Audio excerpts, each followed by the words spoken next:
Bab NK 441. Apakah semua wanita begitu keras kepala? Hari ini kita atur bagaimana? Van Han bertanya pelan sambil memegang mangkuk tanah liat. Setelah makan, dirikan tempat berlindung sementara, lalu aku tebang pohon, kalian anyam tali. Sop Hong berkata lirih. Baik. Liu Yemong menjawab penuh semangat. Setengah jam kemudian, mereka selesai sarapan dan mulai sibuk. Lepas sepatumu, air masih agak tinggi. Van Han berdiri di tepi sungai, melihat air tak sampai lutut. Dia berjongkok, melepas sepatu gunung, menyingsingkan celana, lalu hati-hati turun. Sungai itu selebar 1,5 meter, airnya sangat jernih. Dingin sekali. Van Han bergidik saat menyeberang. Biur-biur. Liu Yethu mengikuti di belakang, cepat mengenakan sepatu jerami. Banyak pohon hibiscus dan pinus di sini. Van Han berkata gembira. Dengan pinus, ada teh daun dan getah. Anjing dan pasti suka tempat ini. Liu Yethu berbisik. Ya, cepat kupas kulit pohon. Van Han mendesak, mengambil pisau tentara untuk mengupas kulit. Sementara itu, Sop Hong dan Liu Yemong menebang pohon untuk tempat berlindung. Sop Hong mengayunkan kapak, menumbangkan pohon sebesar pergelangan tangan, lalu menoleh ke Liu Yemong. Dia memakai alat bergerigi, bersusah payah memotong. Yemong, tarik satu batang dulu. Sop Hong berkata ringan. Baik, tunggu aku selesai ini. Liu Yemong menggigit bibir, menginjak cabang, tetap menggergaji dengan wajah keras kepala. Baik. Dia menjawab asal. Lebih 20 menit kemudian. Huf. Akhirnya selesai satu. Liu Yemong terengah, menghapus keringat di dahi. Dia bangga menoleh ke Sop Hong, lalu kaget, di belakangnya sudah ada 7-8 batang kayu tertumpuk. Sop Hong menahan senyum dan bertanya lirih, selesai gergaji? Aku pindahkan batang ini. Liu Yemong melirik, menarik dan berjalan ke sungai. Sop Hong tersenyum, tenaga besar memang berguna, setidaknya menebang cepat. Lebih 1 jam kemudian, semua kayu dipindahkan ke tanah lapang. Lalu Sop Hong memotong sulur, mengikat kayu jadi penopang, membuat 2 rangka. Dia tegakkan, ikat atasnya dengan balok, membuat tempat berlindung huruf A. Liu Yemong menaruh cabang di sisi, sudah terbiasa. Sop Hong, sekarang belum ada daun, bagaimana tahan air dan sirkulasi? Dia bertanya ragu. Pakai rumput kering. Sop Hong menjawab. Setelah salju mencair, rumput muncul dan kering di bawah matahari. Baik, aku urus ini. Liu Yemong berkata, lalu membawa keranjang bambu mengumpulkan rumput. Sop Hong ke sungai, memilih tempat lain untuk berlindung. Biur-biur. Van Han dan Liu Yethu kembali dengan kulit hibiscus. Sepertinya harus bangun jembatan dulu. Sop Hong bergumam, lalu masuk hutan dengan kapak. Dia mengikat kayu dengan sulur, membuat jembatan sederhana, diuji bolak-balik, tetap kokoh, di atas air lebih sejengkal. Tempat berlindung di sini, pagar dari sana sampai tepi seberang. Dia bergumam sambil mengernyit. Dia berdiri di tepi sungai 10 menit, merencanakan tata letak, lalu masuk hutan mulai membuat pagar. Sekitaran belum dijelajah, mungkin ada bahaya, seperti binatang buas. Sop Hong, aku bantu. Liu Yemong berlari gembira. Sop Hong berhenti, mendongak, tempat berlindung selesai? Tentu, mudah. Liu Yemong menjawab ceria. Kalau begitu bantu pindahkan kayu ini. Sop Hong berkata. Dia manyun, menyeret kayu, lalu mengeluh, dengan salju lebih mudah tarik. Pindahkan satu-satu, cepat selesai. Sop Hong tersenyum. Tidak, aku harus istirahat. Liu Yemong duduk di kayu, terengah. Bam bam bam. Suara menebang terdengar jauh. Di tanah lapang, gadis yang menganyam tali menoleh ke hutan. Dia menaruh kulit pohon, mengambil air dengan panci besi, menaruh di api. Lalu dia mengambil daging rusa, mencuci, memotong, memasukkan ke panci. Hampir siang, waktunya masak untuk menambah tenaga. Van Han berpikir, lalu mengeluarkan ikan asap dari keranjang, itu hasil tangkapan di pantai. Dia menyiapkan sup ikan untuk menyehatkan Sop Hong. Liu Yetu mengatup bibir, agak iri melihat Van Han peduli pada Sop Hong, keduanya diam-diam saling mengkhawatirkan. Bab 442, Menggoda Wanita Terhormat. Sendok kayu, mangkuk tanah, papan dan sumpit dibawa dari tempat berlindung. Rasanya pas. Dia tersenyum puas, lalu meletakkan sendok dan berjalan ke hutan. Gadis itu mengikuti jejak seretan, segera menemukan Sop Hong dan Liu Ye Meng menebang pohon. Van Han memanggil, "Sop Hong, Kakak Meng, makan siang siap." "Baik." Sop Hong menjawab, menebang pohon dan menghela napas sambil menyarungkan kapak. "Begitu banyak pohon ditebang, masih kurang?" Van Han terkejut, lebih dari 20 batang lebih dari 3 meter tergeletak. "Ini hanya untuk pagar, masih jauh." Sop Hong terengah, menebang terus melelahkan. "Makan dulu, istirahat lalu lanjut." Van Han lembut mendesak. "Aku juga pindah batang." Van Han berusaha menyeret batang, menggigit bibir. "Daging, aku mau daging." Liu Ye Meng menggoyang pergelangan letih, cepat menyeret batang, perut kosong. Segera mereka kembali ke lapangan, menyimpan batang dan duduk di dekat api. Gadis itu manyun ke Sop Hong, menunjuk dagu ke sungai. "Cuci tangan." Malu, Sop Hong meletakkan sumpit dan pergi ke sungai. "Aku juga cuci."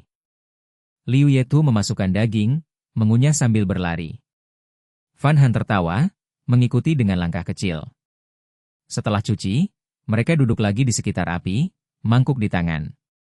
Membangun tempat baru tidak mudah, bahkan furnitur harus dibuat lagi. Yang lama pergi, yang baru datang, perlahan akan tiba. Sop Hong tersenyum, dengan bantuan saudari semua lebih cepat. Hanya 80 hari berlalu, lebih 280 tersisa. "Sore masih tebang?" Liu Yetu bertanya. "Belum, pagar dulu, agar tidur aman."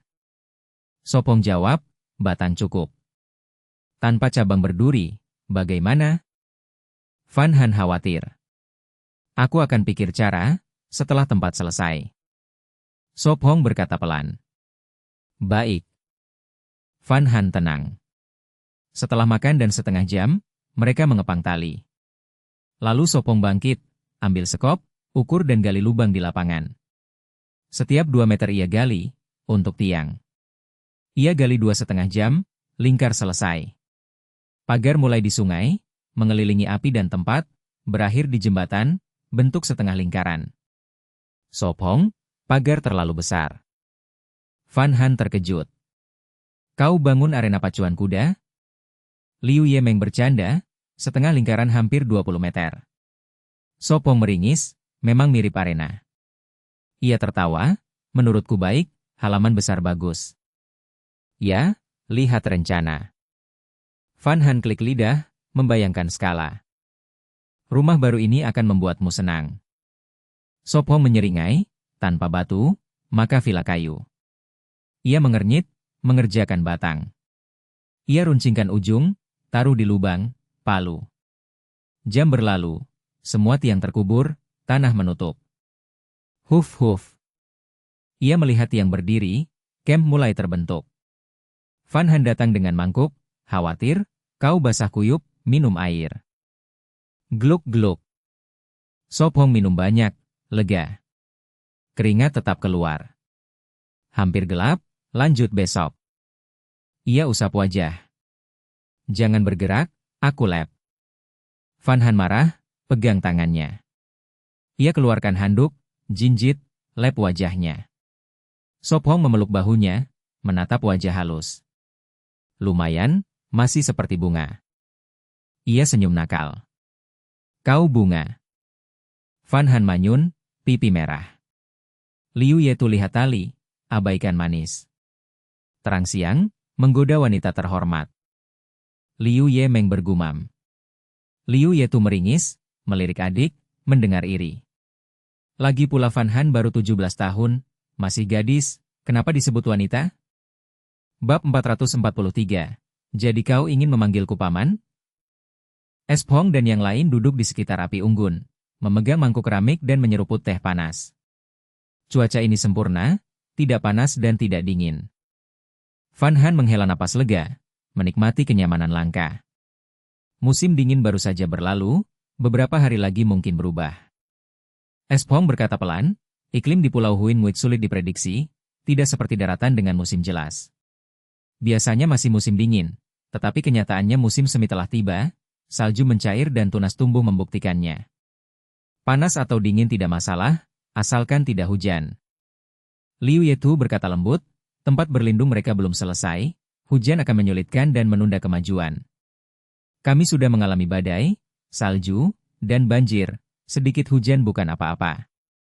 Liu Yemng melambaikan tangan, tak kenal takut. Itu benar. Fan Han tertawa. Espong mengernyit, pergi mengambil kayu dan kapak, lalu kembali ke api, berencana membuat kursi dan meja malam ini. Ia ingin membuat set makan agar lebih nyaman, tidak lagi setengah berbaring di bangku rendah. Liu Yemng mendekat penasaran. Ada yang bisa kubantu? Gergaji 12 kaki kursi, masing-masing setengah kaki. Kata Espong setelah berpikir, dengan bantuan akan lebih cepat. Baiklah. Liu Yemng setuju antusias. Kakak, pegang ujung satunya. Liu Yemng berseru, kayu bergoyang di bawah gergaji. Ya. Liu Yetu segera berdiri membantu. Hampir putus. Liu Yemng menarik keras, segera memotong batang. Kayu kursi kokoh namun tidak sulit dipotong. Dengan bantuan kakaknya satu potong selesai dalam lebih 10 menit. Sangat melelahkan. Liu Yemng bergumam. Fan Han menutup mulut tertawa, ia masih mengepang tali malam ini. Seperti kata Espong, perlu 2 atau 3 hari. Espong tersenyum, semangat muda memang mudah padam. Ia membelah papan, terbawa banjir, pas untuk dudukan kursi setelah dirapikan tepinya. Segera 4 papan siap, sementara Liu Yemng sudah punya 3 kaki. Lalu ia menandai 3 kotak di tepi dudukan dengan arang, mengukir alur 2 cm. Ia mengambil 1 kaki, memasukkan ke alur dan memukul dengan kapak, mengikatnya kuat. Cukup kokoh. Ia menguji dengan menggoyang. Ia pasang 2 kaki lain dengan cara sama. Tambahkan penguat. Kata Espong. Ia mengikat palang silang dengan tali, membentuk segitiga agar lebih stabil. Selesai, kursi pertama. Ia menepuk tangan, duduk dan menggoyang, kursi tetap kuat. Terlihat bagus. Fan Han mencoba duduk. Masih perlu 3 lagi. Espong bergumam. Ia menengadah dan berkata, pergilah cuci muka, semakin malam air semakin dingin. Baik. 3 gadis menjawab serempak, lalu membawa obor ke sungai kecil. Hati-hati, jangan masuk air. Peringat Espong. Mengerti? Fan Han menjawab, menancapkan obor dan mencuci muka dengan kain. Espong kembali memotong, berharap menyelesaikan 1 lagi sebelum tidur. Lebih 20 menit kemudian mereka kembali, menghangat di api. Aku ingin sekali keramas. Fan Han menggaruk kepala, mengeluh rambut berminyak dan gatal. Besok saja, siang ada matahari lebih hangat. Espong menenangkannya. Fan Han mengangguk, menyisir rambut panjang dengan sisir kayunya. Sudah cukup panjang. Liu Yetu setuju. Kakak, potong sedikit untukku besok. Kata Liu Yemng lembut, terbiasa minta kakaknya memotong daripada ke salon. Besok saja, nanti rambut berceceran di kantong tidur. Jawab Liu Yetu. Besok kalau begitu. Liu Yemng mengangguk. Ah! Fan Han terkejut, menatap Espong. Espong, kau punya janggut. Benarkah? Ia menyentuh dagu, memang ada cambang. Haha, Espong sudah dewasa. Liu Yemng tertawa. Mulutnya berkedut, di usia 20 tumbuh janggut bukan aneh. Terlihat bagus. Fan Han tersenyum. Lebih dewasa. Liu Yetu mengangguk. Segera jadi paman berjanggut. Liu Yemng menggoda. Aku tidak mau, kau lebih muda dariku. Liu Yemng membalas. Espong tertawa, melambaikan tangan, sudah larut, ayo tidur. Baik. Fan Han tersenyum dan masuk ke kantong tidur. Paman, aku juga tidur. Liu Yemng menutup mulut, terkikik. Bab 444, Babi Malas telah bangun. Swiss Swiss Swiss. Fan Han berjongkok di tepi sungai, mencuci pakaian dengan sabun yang ia ganti tadi malam. Liu Yemong berjongkok dekat api, sibuk menyiapkan sarapan. Ah. Sop Hong menguap saat bangun dari kantong tidur, hari baru dimulai. Selamat pagi. Liu Yemong menoleh sambil tersenyum. Selamat pagi. Sop Hong menjawab, masih mengantuk, jelas kurang tidur. Ia mengenakan pakaian dan sepatu, meregangkan tubuh, lalu mengambil sikat gigi dan handuk dari keranjang bambu dan pergi ke sungai. Fan Han mencuci pakaiannya, menoleh dan menggoda, babi malas besar sudah bangun. Ya, seperti gadis bunga. Sop Hong tertawa. Fan Han melotot, kau bunga itu. Sop Hong tertawa, lalu mencuci diri, karena hari ini banyak pekerjaan. Setelah lebih dari 10 menit, ia dan para gadis duduk mengelilingi api, makan dengan mangkuk tanah liat. Masih kurang beberapa meja kayu. Fan Han berkata lembut, mereka berempat masih duduk di tanah untuk makan. Kita buat malam ini. Sop Hong menjawab, tadi malam ia membuat 2 kursi, masih kurang 1 meja dan 2 kursi. Ya? Fan Han mengangguk sambil tersenyum. Setelah makan, Sop Hong dan Liu Yemong masuk hutan dengan kapak. Bang bang bang. Suara terdengar, pekerjaan dimulai dengan menebang kayu. Waktu berlalu, sore hari di tanah lapang, Sop Hong mengikat balok dengan tali ke tiang. Saudari itu mengikat ranting untuk menutup celah. Sop Hong, terlalu tinggi. Liu Yetu berjinjit tapi tak sampai. Balok pagar hampir 3 meter, setengah terkubur, tersisa lebih 2 meter, tak terjangkau. Ia memotong 2 balok jadi tangga A, habis setengah jam lebih. Di bawahnya, ia berkata lembut, ini, naik hati-hati. Baik. Liu Yetu menjawab pelan. Ia naik, mencoba, tangga tetap kokoh. Kakak, ini. Liu Yemong menyerahkan ranting ke atas. Sop Hong tersenyum, lanjut membangun, ingin selesai hari ini. Jam berlalu, langit gelap, setengah jam sebelum malam. Ia melihat sekeliling, pagar sudah mengurung lapangan, menghalau bahaya. Bagus, akhirnya selesai. Liu Yemong menepuk debu, celah terakhir tertutup. Liu Yetu turun, melihat sekeliling, lega. Kerja keras. Fan Han membawa mangkuk madu hangat, memulihkan tenaga. Menyenangkan. Liu Yemong duduk, meneguk setengah mangkuk. Masih ada celah 2 meter, untuk gerbang utama. Pelan saja, jangan buru-buru.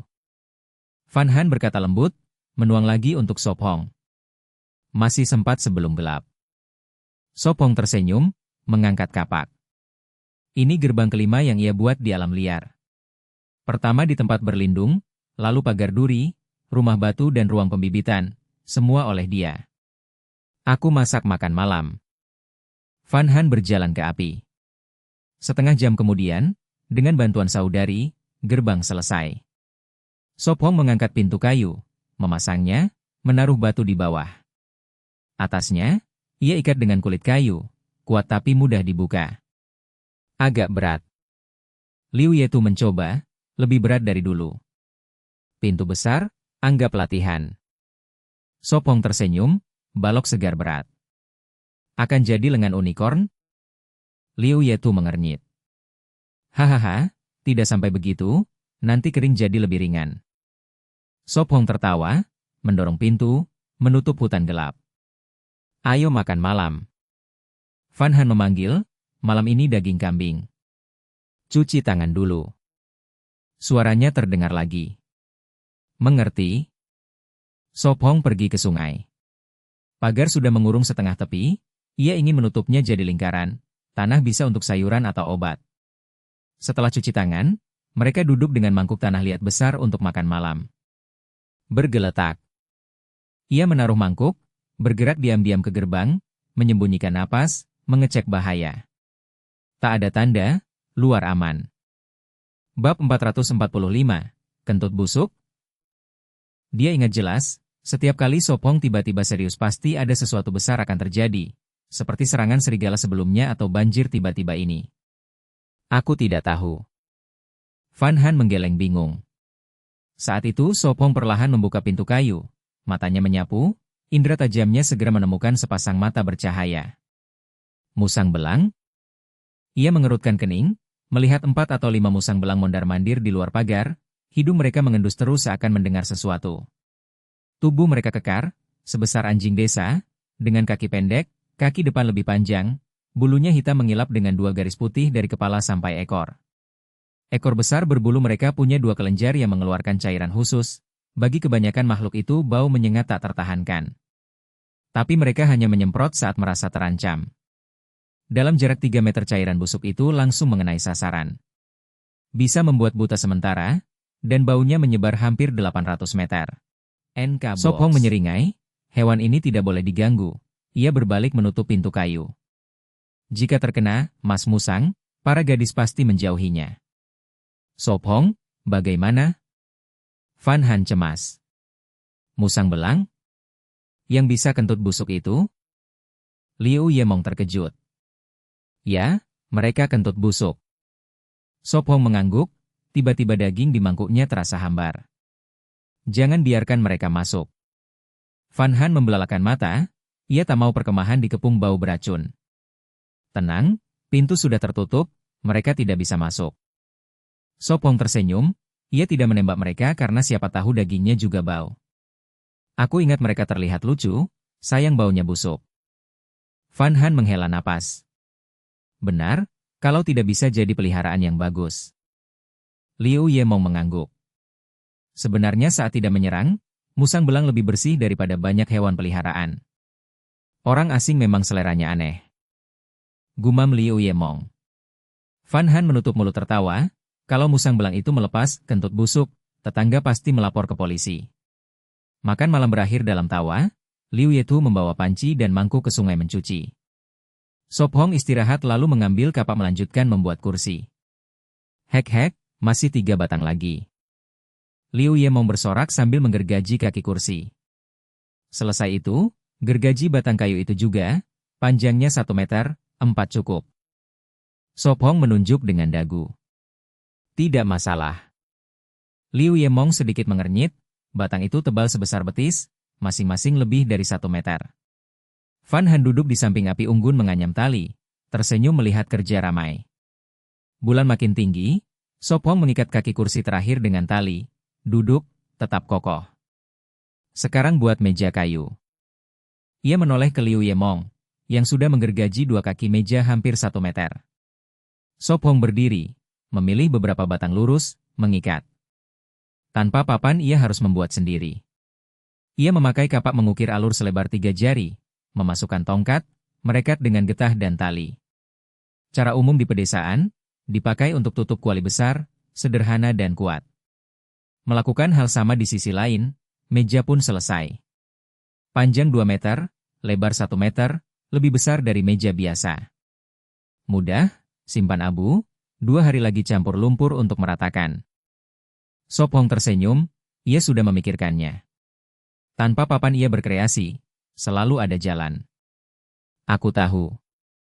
Van Han menjawab lembut, abu sudah dikumpulkan. Akhirnya selesai. Liu Yemong mengayunkan tangan pegal, 4 kaki meja siap.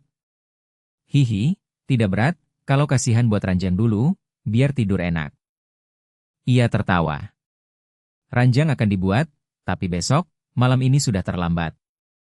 Sop Hong tersenyum, tidur di tanah lembab terlalu lama bisa bikin sakit. Ya, tidak usah buru-buru. Liu Yemong melambaikan tangan. Sebenarnya aku rasa tidur di tanah juga enak, luas. Ia bergumam. 10 menit kemudian 2 bersaudari itu kembali sibuk dengan gergaji. Bab 446, kata melawan hati. Di keempat sudut kaki meja, ia mengukir tonjolan berbentuk huruf I, lalu membalik meja dan menggali alur berbentuk huruf I untuk memasangnya. Selanjutnya, ia merakit kursi sesuai urutan, mengikat kaki ke meja, lalu menggunakan beberapa batang silang untuk mengikatnya, mengandalkan stabilitas segitiga agar meja kayu semakin kokoh. Perabotan pertama rumah baru kita sudah selesai. Sop Hong tersenyum, untuk menghaluskan permukaan bisa ditunda beberapa hari. Wah, luar biasa. Van Han menjatuhkan kulit murbei, buru-buru menarik kursi untuk duduk di meja, kedua tangannya di atas permukaan, wajahnya dipenuhi senyum cerah.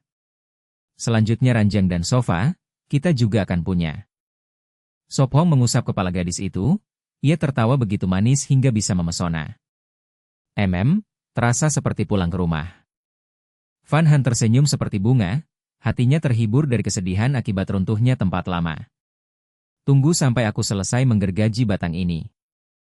Liu Yemong menggigit bibir dan menjawab tegas, wajahnya penuh tekad, menyerah di tengah bukan gaya dirinya. Sop Hong mengerutkan kening, berdiri dan berjalan ke pusat pagar. Tempat itu adalah lokasi untuk membangun tempat tinggal. Ia melangkah mantap untuk mengukur jarak, berhenti sebentar tiap langkah, menghentak tumit agar meninggalkan lubang kecil. Setelah selesai, kakak beradik Liu juga sudah selesai menggergaji batang kayu. Lengan sakit mereka memandangnya penuh kesal. Uhuk-uhuk, cepat cuci muka. Sop Hong batuk canggung. Baiklah. Liu Yetu mengerucutkan bibir, merasa sebentar lagi akan melatih lengan seperti unicorn.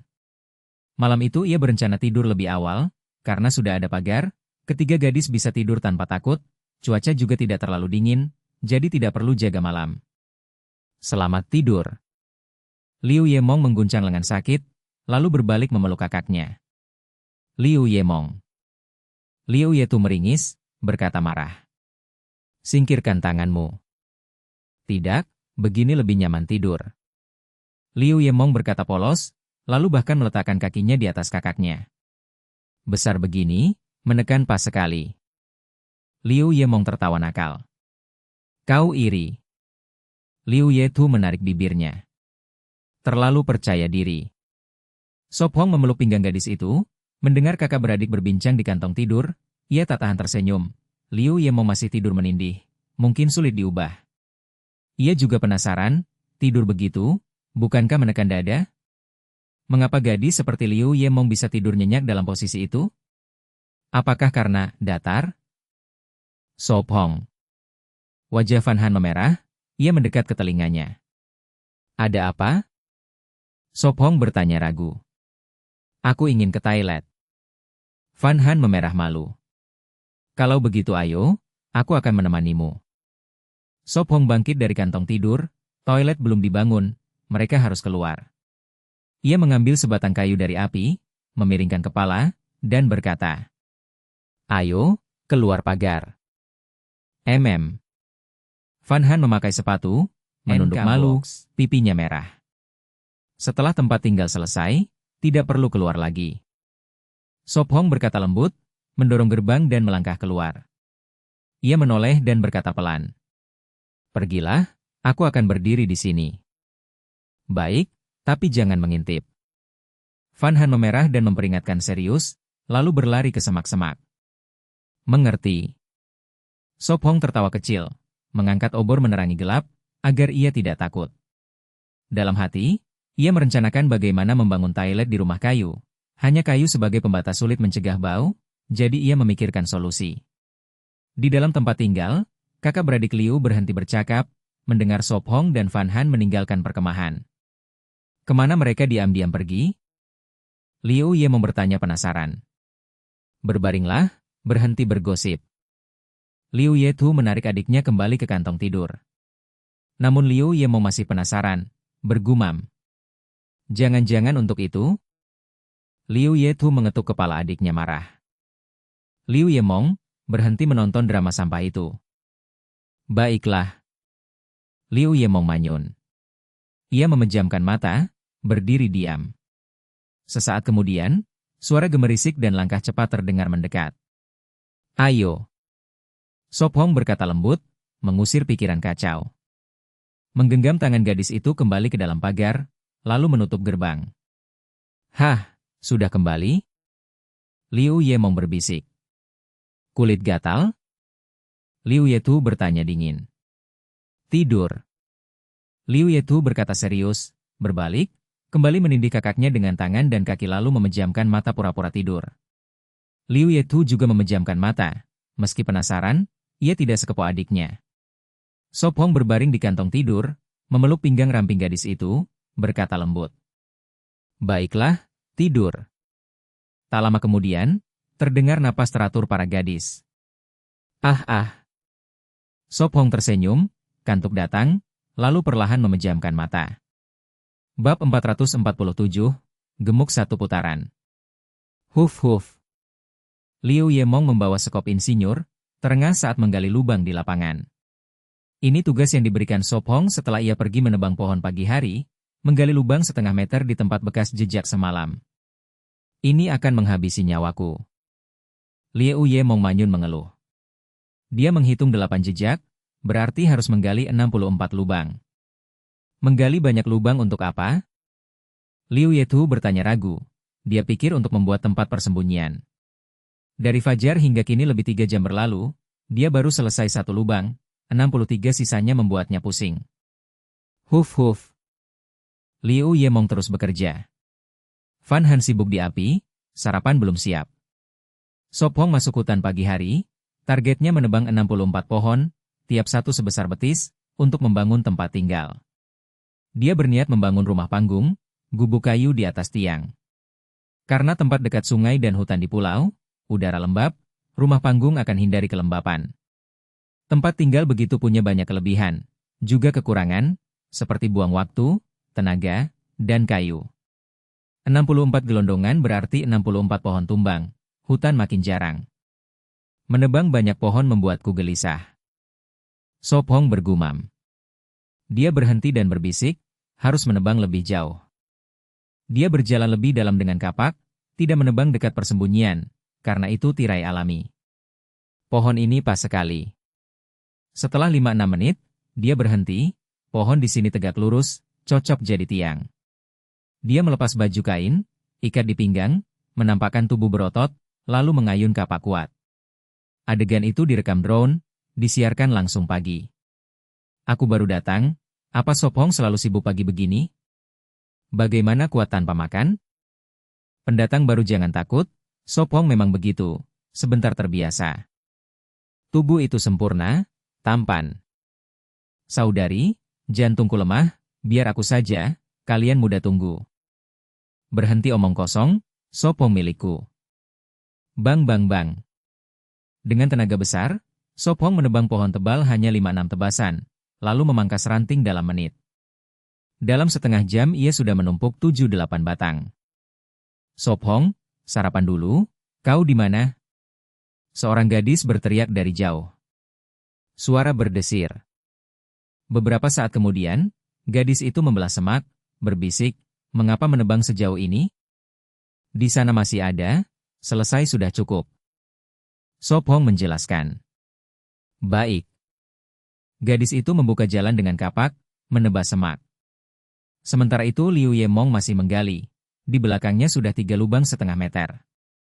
Aku hampir mati kelaparan, terus begini hanya tambah gemuk. Liu Yemong meletakkan sekop, lari ke tepi sungai, cuci tangan. Melihat wajahnya getir, Sop Hong tertawa, seperti aku menyiksamu. Tidak apa, anggap latihan. Liu Yemong menekuk lengan bangga. Lihat, sudah ada otot kecil. Dibanding dulu, memang gemuk satu putaran. Liu Yetu membawa gelondongan dari tepi sungai, mengangguk serius. Gemuk satu putaran? Ini otot. Liu Yemong berteriak. Mulut Liu Yetu sedikit melengkung, seakan pamer otot kecil. Gadis itu menaruh potongan bambu di bawah meja kayu tarata, agar panci dan mangkuk bisa berdiri kokoh. Ayo. Sop Hong tersenyum, duduk di meja. Sarapan di alam, punya rasa khusus. Liu Yetu berkata lembut. Mereka berempat duduk melingkar, dikelilingi gunung dan hutan, sungai jernih di samping, langit biru tanpa awan di atas, seperti liburan di pondok hangat. Diamlah, tak ada yang anggap kau bisu. Liu Yetu tersenyum, merusak suasana. Fan Han menutup mulut tertawa. Pagi penuh sukacita, jelas hari bahagia lain dimulai. Setelah gubuk jadi, itu benar liburan. Sop Hong tersenyum, berniat menjadikan tempat ini markas sampai lomba berakhir. Aku penasaran berapa peserta tersisa. Fan Han berkata tiba-tiba. Pasti masih banyak, mungkin hidup lebih baik dari kita. NK Box. Liu Yemong bergumam, setelah persembunyian hancur dia kehilangan keyakinan jadi dua kelompok terbaik. Mungkin begitu. Sop Hong menggeleng, hidup tak terduga, tak ada yang sangka tempat tinggal hilang seketika. Bab 448, kata-kata yang menusuk hati. Dia memiringkan kepala dan berkata pelan, Van Han, hari ini jangan anyam tali, buat semen saja, ikuti apa yang kuajarkan sebelumnya.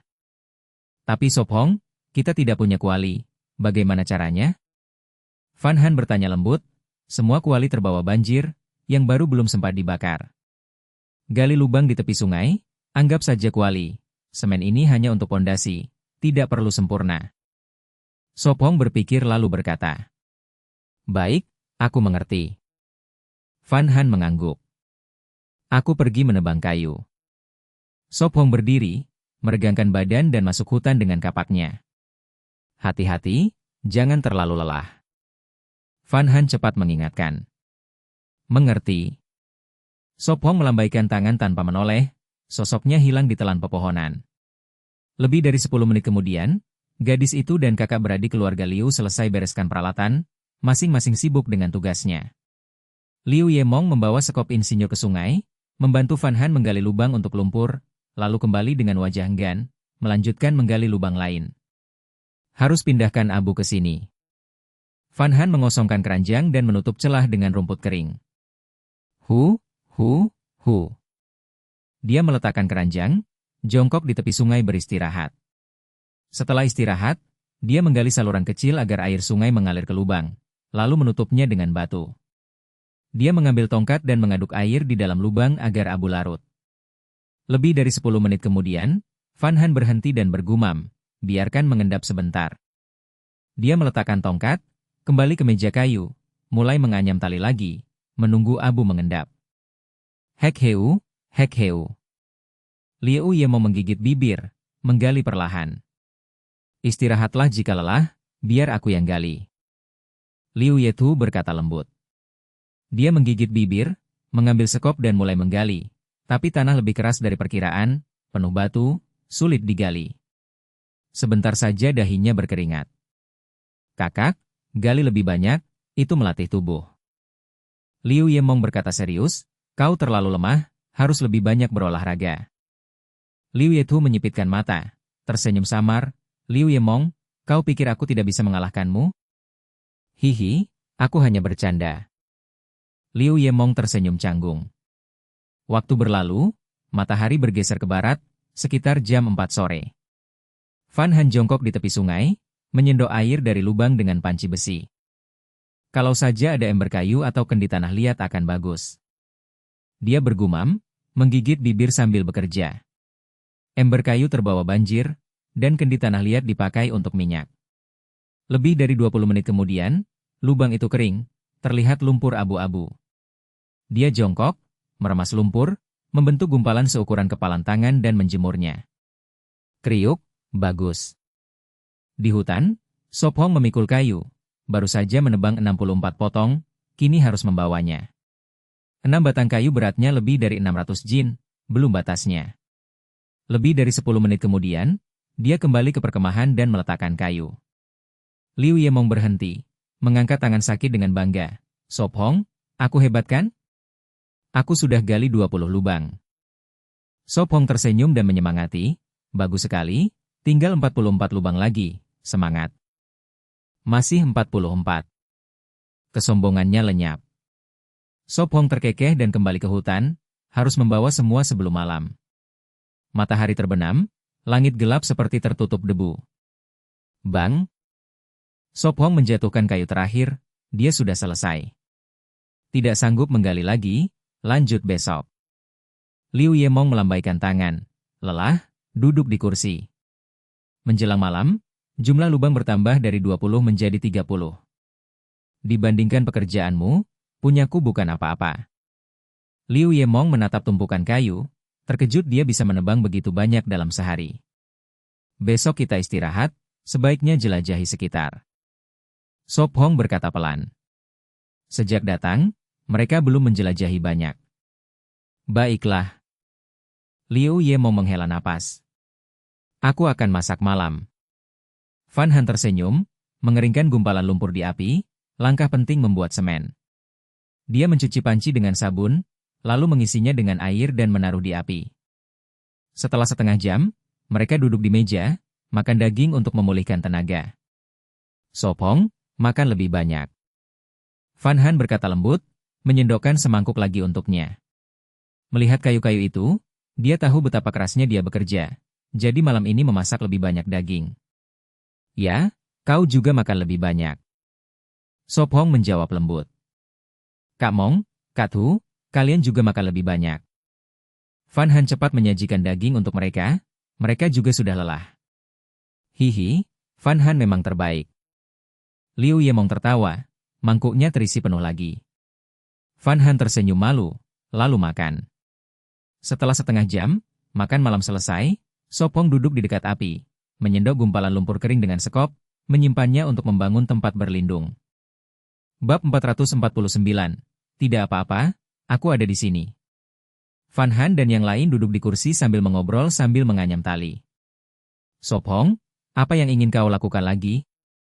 Liu Yemong bertanya penasaran. Membuat rak kayu. Sopong menjawab santai. Malam ada waktu luang, jadi ia ingin menyiapkan peralatan rumah tangga. Saat rumah kayu selesai bisa langsung dipakai.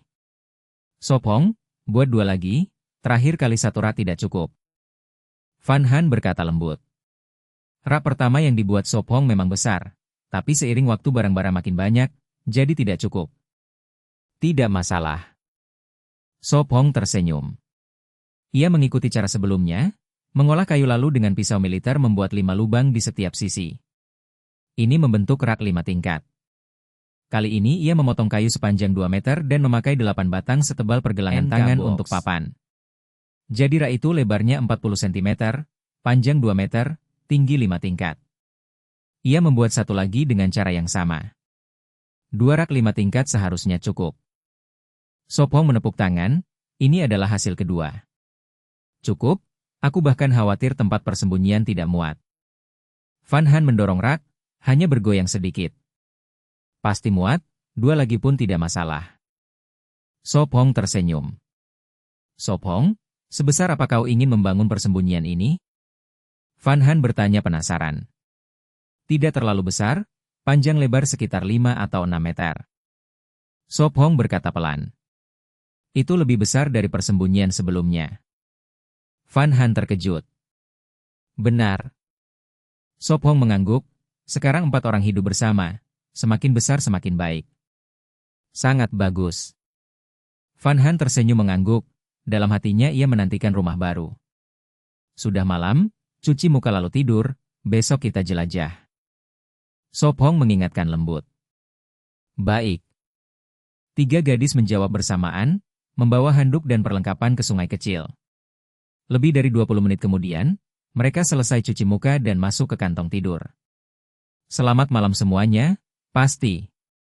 Van Han berkata polos, menggosok wajah cantiknya di dada Sopong, lalu perlahan tertidur. Selamat malam. Liu Yetu menjawab lembut. Malam berlalu dengan damai. Pagi-pagi, sinar matahari menerangi perkemahan, seekor tupai menggulung ekornya di atap persembunyian. Aa. Liu Yemong menguap dan membuka mata, tubuhnya pegal.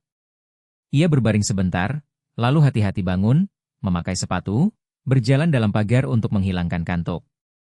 Udara pagi sangat segar.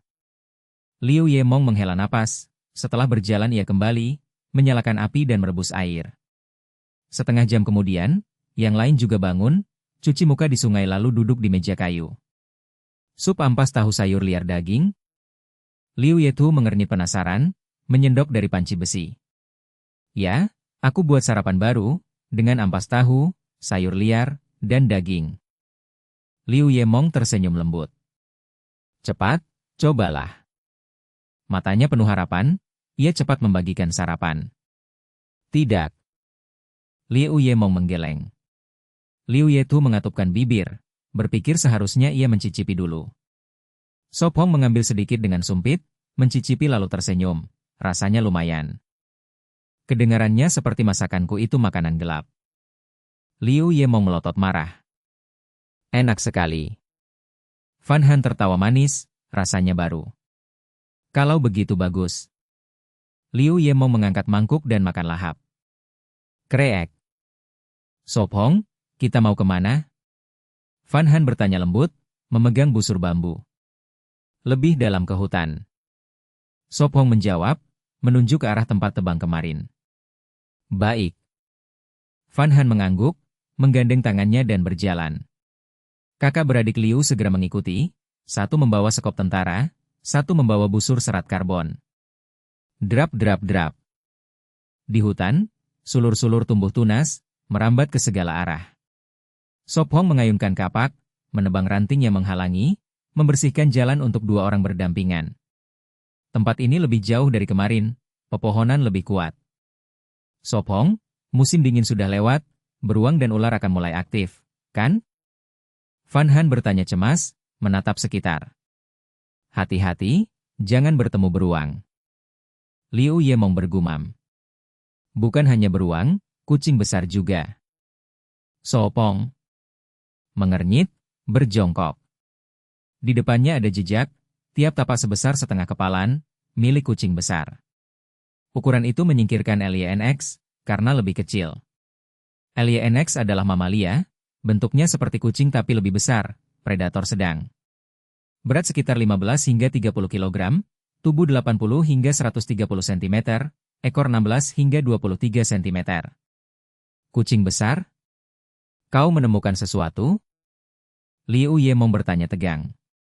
Ya, jejak, mungkin macan tutul. Sop Hong mengangguk, menunjukkan bekasnya. Macan tutul. Tiga gadis menegang. Waspada, ingat bahwa macan bisa memanjat pohon. Jejak ini dari pagi tadi, mungkin hanya patroli pinggiran wilayah. Sop Hong menganalisis, belum merasa bahaya. Van Han menggenggam tangannya. Khawatir, ini wilayah macan tutul, kita tetap maju? Tidak apa-apa, aku ada di sini, jangan khawatir. Sop Hong tersenyum, yakin bisa menghadapi macan. Macan hidup sendiri, tiap kali hanya satu muncul. Kebanyakan sifatnya aneh, siang bersembunyi di pohon atau gua, berburu dari senja hingga fajar. Bab 450, Talas Cendekia. Denganmu di sini aku tidak terlalu takut. Yun Han tersipu dan berbisik. Bagaimana dengan kalian, masih mau maju? Su Feng tersenyum dan menoleh pada saudari Liu. Sedikit takut, tapi juga bersemangat. Liu Yimeng menggigit bibir dan berbisik. Teruslah berjalan, perkemahan kita dekat, cepat atau lambat kita harus menjelajah untuk persediaan. Liu Yitu menggenggam erat sekop insinyur. Kalau begitu ayo, hati-hati dengan pohon. Su Feng berkata pelan dan melangkah di depan. Saat itu pohon hanya berdaun muda, mudah melihat apa yang ada di atasnya. Di ruang kontrol, Hamin dan yang lain menonton kelompok Su Feng. Tahu gunung ada harimau tapi tetap naik, itu deskripsi paling tepat untuk pilihan mereka. Hamin berkata kaget. Telapak tanganku ikut berkeringat. Wu Qingyu berkata gugup. Macan tutul biasanya menyendiri, dengan keterampilan dan kekuatan Su Feng tidak akan ada masalah besar. Wang Lin berkata dalam. Tai Wei Ding mengangguk, ingin melihat bagaimana Su Feng menghadapi macan tutul. Tapi ini berbahaya, jangan ditiru, kalau bertemu binatang buas di luar, larilah sejauh mungkin, itu yang benar. Wu Qingyu memperingatkan penonton. Benar, bagaimanapun juga Su Feng hanya satu orang. NK Box. Hamin setengah bercanda. Layar penuh dengan komentar cepat sulit dibaca. Drap drap drap. Kucing kecil itu tidak tertidur kan? Liu Yimeng bergumam, gugup di jalan gunung, tapi akhirnya tidak terjadi apa-apa. Kau benar-benar berharap ia muncul? Liu Yitu melotot, menyebut macan tutul kucing kecil. Tidak. Liu Yimeng tertawa dan melambaikan tangan. Ketegangan pun reda oleh candanya. Su Feng tersenyum, melangkah beberapa langkah lalu berhenti, mata berbinar. Tidak ada macan tutul, tapi ada hal lain. Ia menuju lereng dengan sedikit pohon dan tanah penuh ranting kering. Hal lain? Apa itu? Yun Han bertanya penasaran. Talas. Su Feng berkata lembut. Ah, itu daun talas. Mata Yun Han berbinar dan ia jongkok di sampingnya. Di alam liar juga ada talas? Liu Yimeng terkejut. Tentu, di banyak pegunungan talas tumbuh. Liu Yitu mengangguk. Cepat gali, malam ini kita bisa makan yang baru. Yun Han berkata bersemangat, menggulung lengan baju untuk membersihkan daun. Hati-hati dengan sekop, jangan sampai melukai tanganmu. Su Feng memegang tangannya, meminta pelan. Hehe, baiklah. Yun Han mengambil sekop dan menggali hati-hati. Baginya ini tidak asing, di panti asuhan ia sering menggali talas dengan kakek Wang, mereka membuat nasi talas dan manisan talas, mengingatnya saja membuat ngiler. Cari sekitar, pasti ada lebih dari satu. Su Feng mengingatkan. Talas jarang berbunga, biasanya menyebar lewat hewan, jadi pasti ada lebih. Liu Yitu juga mencari, segera menemukan tanaman lain yang tumbuh. Salju membunuh daun tua, tapi umbi masih di tanah, sekarang salju mencair tumbuh lagi. Su Feng memegang busur tanduk rusa. Waspada, ia baru saja menemukan kotoran dan uri macan tutul. Jelas ini wilayahnya. Talas besar sekali. Yun Han berseru gembira, mencabut umbi sebesar kepalan, dengan beberapa kecil di samping. Talas cendekia. Liu Yitu mengamati. Talas ini umum, umbi besar, enak rasanya, kadang ada kecil meski sedikit, tapi hasil tinggi. Namanya indah sekali. Yun Han tersenyum, memasukkannya ke keranjang bambu lalu terus menggali. Di sini juga ada. Mata Liu Yimeng berbinar, menyibak daun kering menemukan tunas. Tunggu, biar aku selesaikan ini dulu. Yun Han cepat berkata. Yun Han, ambil juga yang kecil, tanam di halaman. Su Feng mengingatkan. Ya, aku ambil semua. Yun Han menjawab ceria, besar kecil semua dibawa. Lebih dari 10 menit kemudian mereka menggali 7 talas besar, masing-masing seberat lebih dari setengah kilo. Yun Han membersihkan tanah dari tangannya dan bertanya pelan, masih ada? Tidak. Liu Yimeng mengangkat daun kering tapi tak menemukan apapun. Kalau belum tumbuh sulit dicari. Kalau begitu rapikan dan pergi. Su Feng berkata pelan, tempat ini tak aman lama-lama. Ayo, lihat tempat lain. Ia menggenggam tangan gadis dan pergi. Tidak lanjut maju lagi? Liu Yimeng bertanya, arah mereka menuju perkemahan. Tidak, ke hulu saja. Su Feng menjawab, membawa 3 gadis menjelajah, demi aman lebih baik berhenti tepat waktu. Jika sendirian ia pasti menyapu hutan dengan busur dan kapak. Kau yang masak, kau yang putuskan. Su Feng tersenyum. Kalau begitu sup kepala ikan, tumis sayur liar dengan daging rusa, sempurna. Yun Han berkata manis. Itu membuatku tak sabar menunggu malam. Liu Yimeng tertawa, menelan ludah. Bab 451, Melihat Matahari Terbit. Sup taro dengan kepala ikan terasa paling enak bila ikannya segar. Fan Han menghela napas. Kalau mau makan, besok kita bisa pergi lagi ke pantai. Sop Hong berkata pelan. Kita sudah pindah ke sini, tapi tetap tidak bisa lepas dari pasang. Kata Fan Han dengan menyesal. Tidak apa, besok kita bisa bermalam dekat pantai, asal bukan di tempat pasang naik. Keesokan harinya kita bisa mencari hasil laut, lalu pergi siang, sebelum gelap kita sudah kembali. Sop Hong menjelaskan. Mencari hasil laut berarti menunggu air surut, lalu mencari di pantai dan karang. Kalau bermalam di tepi laut, bisa melihat matahari terbit? Mata Fan Han berbinar. Bisa, kau benar-benar ingin melihat? Tanya Sop Hong sambil tersenyum. Iya. Fan Han agak malu, karena di novel dan TV selalu diceritakan bahwa melihat matahari terbit bersama orang yang disukai itu romantis. Kita juga bisa memancing. Kata Liu Yimeng penuh harap. Tidak buat tempat berlindung? Tanya Fan Han pelan. Baik, kalau begitu kita pergi ke pantai, melihat matahari terbit dan mencari hasil laut. Fan Han tersenyum cerah, langkahnya jadi ringan. Kita juga bisa menebang bambu untuk dijadikan tempat tidur, 2 pekerjaan sekaligus.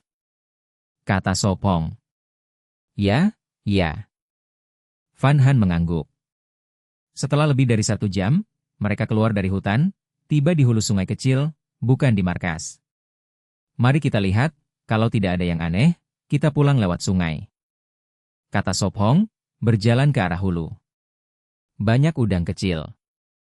Van Han menginjak batu, menunduk melihat. Air jernih menampakkan beberapa udang kecil, berkilau, sebesar jari. Ya, kita bisa memeliharanya.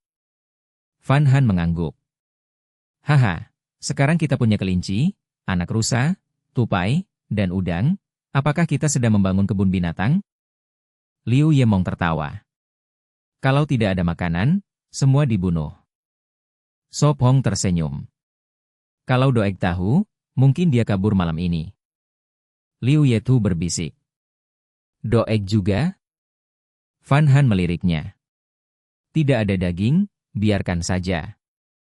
Sop Hong tertawa, karena dia yang membawanya, bahkan menamainya sama dengan dirinya saat kecil. Kalau begitu kita harus memberinya makan lebih sedikit, jangan sampai suatu hari gemuk lalu masuk panci. Liu Yemong bercanda. Baik, sedikit lebih jauh, kalau tidak ada apa-apa, kita pulang. Sop Hong tersenyum. Mereka terus berjalan, banyak tanaman belum tumbuh, sulit dikenali. Sop Hong, lihat, di sana ada semak berduri. Van Han menunjuk ke tepi seberang, di mana tumbuh banyak, sama seperti dekat markas lama. Setelah menemukan tanda hari ini, dia ingin memperkuat pagar. Awalnya dia berpikir mencari biji dan membuat cairan pemeliharaan, tapi sekarang cukup memotong dan membawa pulang cabang. Dia melempar batu ke sungai untuk dijadikan pijakan, karena ketiga gadis tidak bisa menyeberang. Dia menyeberang lebih dulu, mengingatkan, hati-hati, batunya licin. Baik. Van Han melangkah hati-hati, menggenggam tangannya, lalu menyeberang. Ayo, hati-hati. Dia menoleh ke saudari Liu. Liu Yemong tersenyum, menggenggam tangannya, lalu menyeberang. Terima kasih. Pipi Liu Yetu memerah, ragu sejenak lalu ikut menggenggam tangannya menyeberang. Ayo, nanti mungkin sering ke sini, saat itu aku akan bangun jembatan. Kata Sop Hong. Mereka berjalan menuju semak, di sini lebih banyak daripada di markas lama. Sebanyak ini sudah cukup untuk kita. Kata Van Han senang. Cukup. Jawab Sop Hong. Walau belum tumbuh tunas, dia hanya butuh cabang berduri. Mereka berkeliling, hampir semuanya semak berduri. Ayo pulang, nanti setelah dari pantai kita tebang, sekarang harus kembali. Kata Sop Hong. Baik. Tiga gadis itu menjawab bersamaan. Dia membantu mereka menyeberang lagi, lalu mereka mengikuti aliran sungai ke hilir. Setelah setengah jam, mereka tiba di markas. Sop Hong memeriksa dengan teliti, memastikan tidak ada jejak manusia atau hewan. Dia membuka pagar, masuk ke lahan yang sudah akrab, saat itu sudah siang. Aku akan menggali lubang, sebelum terlambat. Dia meletakkan busur dan kapak, mengambil sekop ke tempat yang ditandai. Aku harus apa? Tanya Liu Yemong. Kau istirahat saja hari ini. Sop Hong menjawab sambil tersenyum, lalu menekan sekop dan menggali tanah. Kurang dari 5 menit, lubang sedalam setengah meter selesai, kecepatannya mengejutkan. Aneh sekali. Gumam Liu Yemong, tak sanggup mengikuti. Dia pergi ke meja kayu membantu mengikat tali, menganggap itu istirahat. Van Han tersenyum, membersihkan taro rapi untuk ditanam. Dia ingat di keranjang masih ada kacang dan umbi kana India, yang bisa ditanam bersama, berharap sempat panen sebelum meninggalkan Pulau Huyen Nguyat. Dia memilih 3 taro terbesar, lalu mengambil pisau ke sungai untuk mencuci dan mengupasnya. Bab 452, Cara Bermain Baru. Sepertinya besok akan menjadi hari yang cerah. Sop Hong menatap ke langit malam, berbisik pelan, dengan sekop insinyur di samping. Di tanah lapang, 64 lubang sudah digali, untuk menanam tiang penopang. Sop Hong, cepat cuci tangan, makan malam sudah siap. Suara Van Han datang dari belakang. Baik. Sop Hong menjawab sambil berbalik menuju sungai kecil. Dengan sendok kayu, dia menuangkan sup kepala ikan talas ke mangkuk tanah liat, meniup perlahan uap panas, lalu menyeruput sedikit.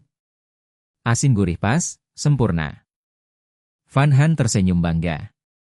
Kakak Mong, kau harus coba ini. Fan Han menuangkan sesendok ke mangkuk dan memberikannya pada Liu Yemong. Hehe, terima kasih. Liu Yemong tersenyum menerimanya. Dia meniup perlahan, mencicipi sup, matanya berbinar. Enak sekali, ternyata talas bisa dimasak begini. Tentu saja. Liu Yemong mengangguk mantap. Baik, kakak membantu bawa sup, aku akan menumis sayur liar. Fan Han terkekeh. Oke. Liu Yemong cepat-cepat mengangkat panci mendidih dan menaruhnya hati-hati di meja kayu. Fan Han menaruh panci lain di api, menuangkan minyak, menunggu asap, menambahkan jahe liar cincang, menumis hingga harum, lalu memasukkan sayur liar yang sudah dicuci, mulai mengaduk. Makan malam cukup mewah. Sop Hong tersenyum duduk di kursi kayu. Di atas meja ada satu hidangan sayur, satu daging, satu mangkuk sup, sebuah pesta di alam liar. Minum sup kepala ikan dulu sebelum dingin dan amis. Fan Han berkata lembut, menyendokkan untuk semua. Rasanya sama, tetap enak. Sop Hong menyesap, mengacungkan jempol. Saat di kota, gadis itu pernah memasak sup kepala ikan talas beberapa kali. Rasanya luar biasa, salah satu keahliannya. Aroma talasnya kuat sekali. Mata Liu Yetu berbinar sambil minum. Kalau dapat ikan segar, rasanya akan lebih nikmat. Fan Han tersenyum, kali ini hanya pakai kepala asap, rasa segar hilang banyak. Ya? Kedua saudari Liu mengangguk, mulut penuh talas lembut, kenikmatan tiada henti. Di layar, penonton membanjiri komentar. Aduh, aku lapar sekali, harus beli talas dan kepala ikan sekarang, malam ini makan ini. Loli kecil itu hebat, masih muda sudah masak enak. Hei ibu, siapkan hadiah lamaran, aku akan menikahi Loli kecil, tidak dengan yang lain. Minggir, Loli kecil itu milikku. Kalahkan Sop Hong dulu baru bicara. Mulut penuh, Liu Yemong berseru samar, Fan Han, kau juga harus ajarkan aku semua ini. Makan malam di desa Langhu berakhir cepat, panci sup kosong. Puas sekali. Liu Yemong bersendawa, lalu berdiri meregangkan tubuh. TV bilang, setelah makan jalan sedikit bisa hidup sampai 99. Katanya serius. Liu Yetu melirik, benarkah itu?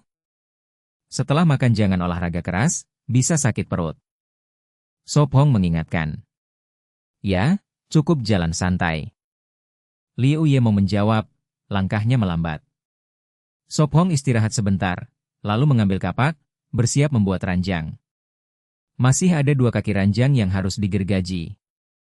Liu Yemong meregangkan badan, mengambil sekop untuk melanjutkan memotong kayu. Sop Hong tertawa kecil, mengikuti cara sebelumnya, hampir setengah jam menyelesaikan satu bingkai, masih kurang papan bambu. Dia bekerja lagi, setengah jam selesai bingkai kedua. Kedua ranjang setinggi setengah meter, panjang 2 meter, lebar 1,8, cukup untuk 4 orang tidur nyaman. Ah! Fan Han menguap. Tidak apa, setelah mandi akan segar. Dia tersenyum, masih mengepang tali. Bisa santai dengan main catur Cina. Sop Hong menyarankan. Kau mau main denganku? Fan Han bertanya manis.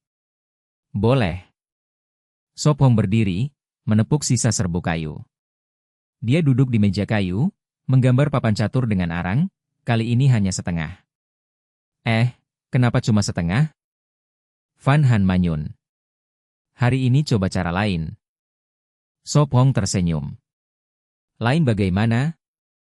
Fan Han penasaran. Catur 4 bidak. Dia berbisik. Catur Cina bisa dimainkan begitu? Dia terkejut. Apa juga ada versi balik bidak? Liu Yemong cepat bertanya. Ada, juga seru. Sop Hong mengangguk. Kalau begitu ayo main semua. Fan Han berkata. Bersemangat.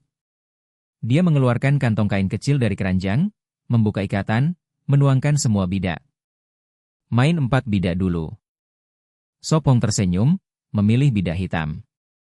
Cukup luruskan 4 bidak untuk menang? Fan Han bertanya bersemangat. Ya, setiap kali menang bisa buang 1 bidak lawan. Jelas Sop Hong. Mengerti? Sut, yang kalah jalan dulu. Van Han berkata riang, mengulurkan tangan. Baik. Sop Hong tersenyum, mengulurkan tangannya. Van Han melihat dia keluar gunting, tertawa, hehe, aku menang, kau duluan. Baik. Sop Hong mengernyit, bukankah seharusnya pemenang yang jalan dulu? Tapi tidak masalah, asalkan dia senang.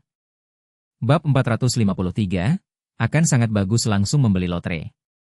Catur 4 bida berbeda dari biasanya, bida ditempatkan di dalam kotak bukan persimpangan, membalik sama. Kalau begitu aku taruh di sini. Van Han berpikir lalu menaruh bida di samping Sop Hong. Kau blok jalanku lagi, kau meningkat. Sop Hong mengernyit, menaruh bida lain. Tentu saja, aku murid terbaik. Van Han berkata bangga. Hari ini murid terbaik kalah oleh murid terburuk. Sop Hong tersenyum, menunggu lalu menaruh bidaknya. Tidak mungkin. Van Han menopang dagu, menganalisis. Dia tersenyum, memblokir jalannya, berkata, lihat apa yang kau lakukan. Liu Yetu bersandar di meja, berpikir. Sop Hong dan Van Han saling blokir. Tidak ada garis terbentuk, bagaimana main? Liu Yemong bertanya. Segera. Sop Hong tersenyum, menaruh bida ketiga. Ini?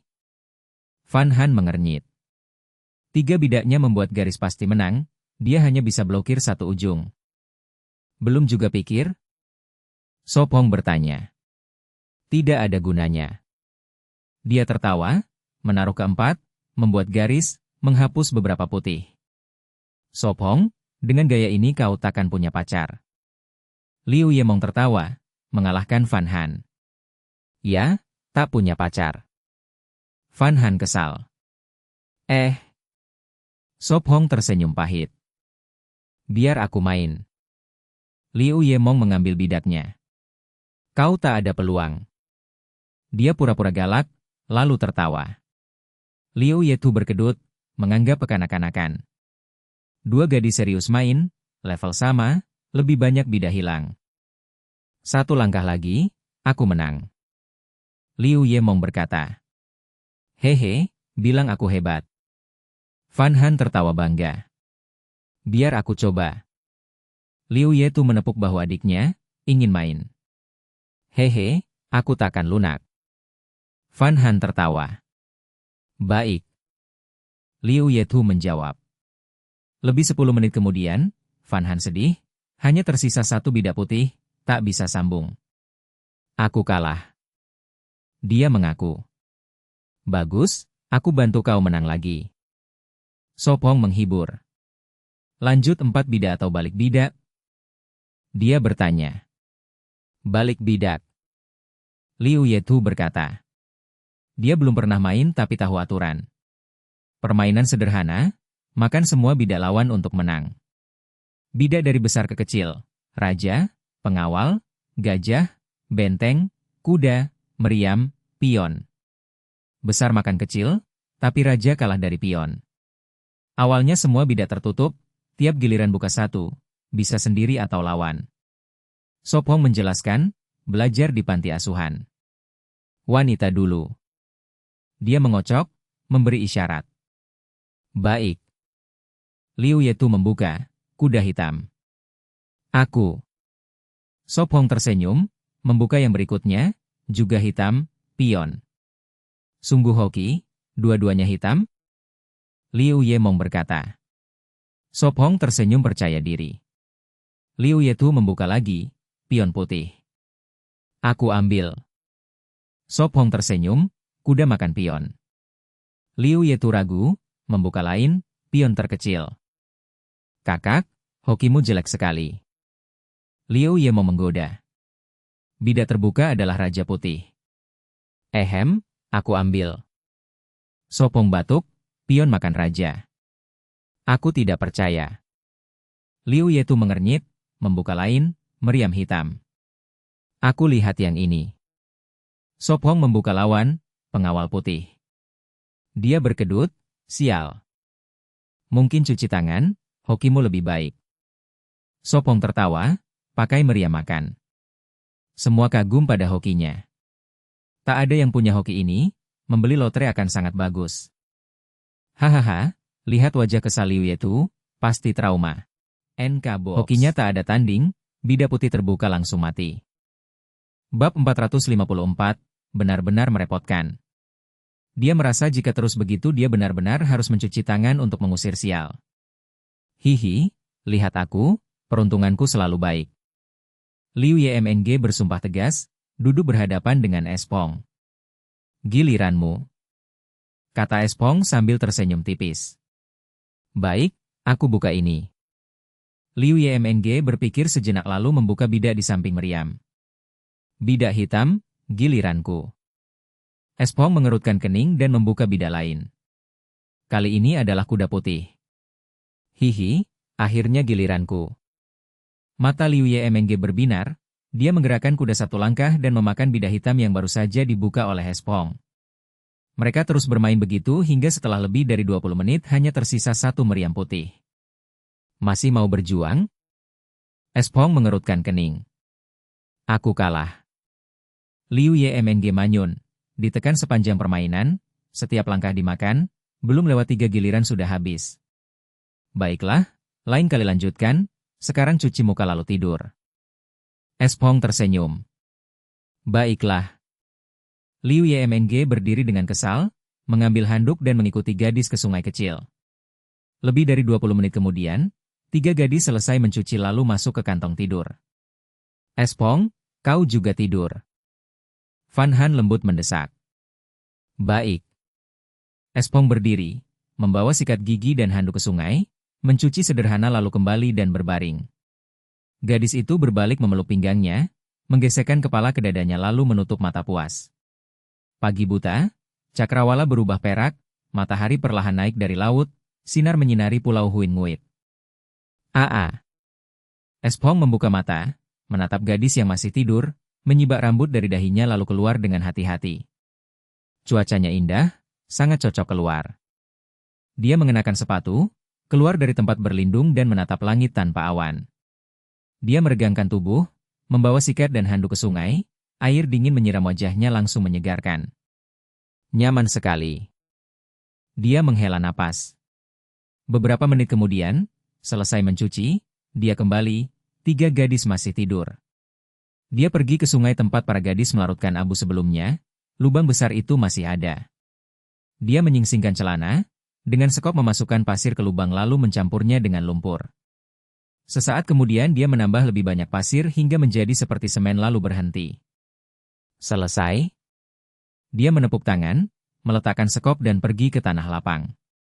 Dia melepas ikatan kayu, mengangkat satu batang, membawanya ke lubang setengah meter dan menegakkannya.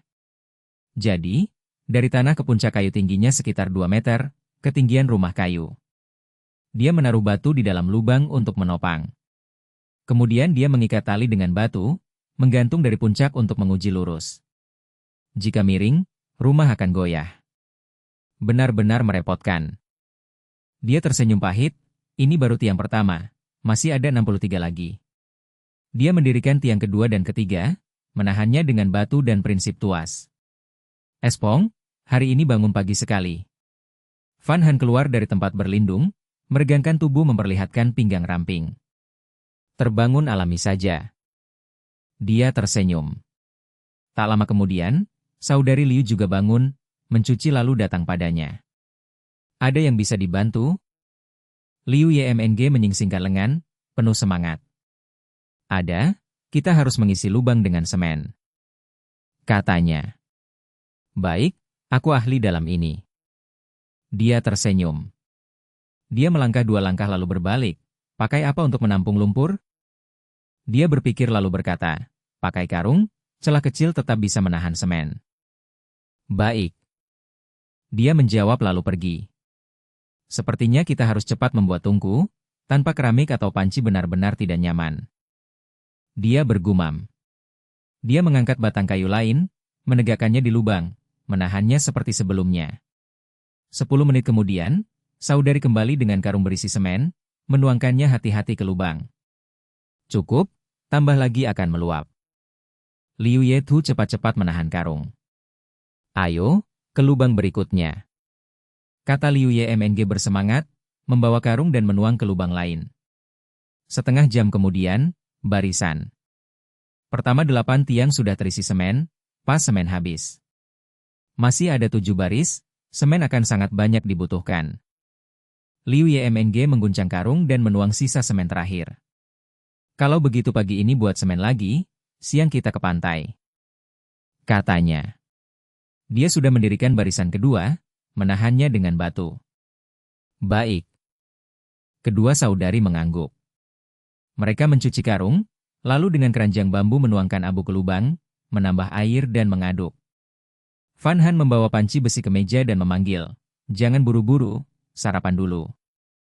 Datang. Dia mencuci, duduk di meja dan menikmati sarapan yang disiapkan gadis-gadis. 20 menit kemudian, mereka selesai dan bekerja lagi. Gadis itu sudah menyiapkan barang yang dibutuhkan ke pantai, menggulung 2 kantong tidur, mengikat dengan tali dan memasukkannya ke keranjang bambu. Bab 455, dinding ventilasi. Itu untuk melarutkan semen abu agar lebih efisien. Setelah mengumpulkan barang, Van Han datang dan bertanya pelan, "Apakah kita masih butuh banyak abu semen?" "Ya, kita harus terus membakar rumput dan kulit kayu," kata Liu Yetu pelan. "Serahkan padaku." Van Han tersenyum lembut lalu keluar pagar untuk mengumpulkan rumput kering. Untuk membuat semen, abunya harus halus, hanya rumput dan kulit kayu yang bisa menghasilkan itu, sementara kayu dan ranting berubah jadi arang, sama sekali tidak cocok. "Van Han, jangan pergi terlalu jauh," peringat Sop Hong. "Aku tahu, aku tidak akan masuk hutan," jawabnya patuh. Sop Hong pun tenang, ia lanjut mendirikan tiang, berharap pagi bisa mengisinya dengan semen, agar besok bisa melanjutkan. Tak lama, gadis itu kembali dengan seikat besar rumput kering, menaruhnya di tepi sungai kecil dan menyalakan api. Asap mengepul. "Belum cukup, kita butuh lebih banyak," ucap Liu Yetu. "Aku akan cari di seberang, aku ingat ada banyak rumput di sana," jawab Van Han lembut, menatap ke tepi seberang tempat bunga sepatu dan elm tumbuh. "Aku ikut, dengan tenaga lebih banyak bisa bawa lebih banyak," kata Liu Yemong sambil mengangkat lengan. Sop Hong masih mengingatkan, "Kumpulkan rumput dulu, periksa semak, hati-hati ada ular." Liu Yetu memindahkan abu ke lubang, mereka harus menghasilkan semen cukup sebelum siang, waktu mendesak. Waktu berjalan lambat. Sop Hong menegakkan semua tiang, tepat 64, semua berdiri tegak. Pukul 10 pagi, Liu Yetu membakar bola tanah liat kering di api. "Di sini bagian depan, lalu kita butuh tangga." Sop Hong menilai tanah kosong, merencanakan. Ia bergumam, butuh tangga lain. Tangga pertama hanya setinggi 1 meter, kali ini harus 2 meter. Ia dapatkan kayu, habiskan setengah jam, dan membuat tangga bentuk as setinggi 2 meter.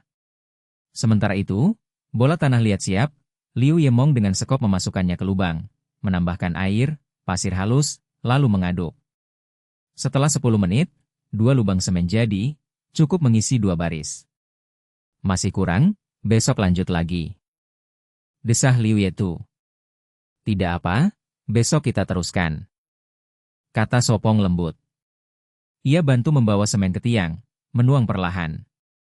20 menit kemudian, baris kedua dan ketiga terisi penuh, 2 lubang baris keempat juga.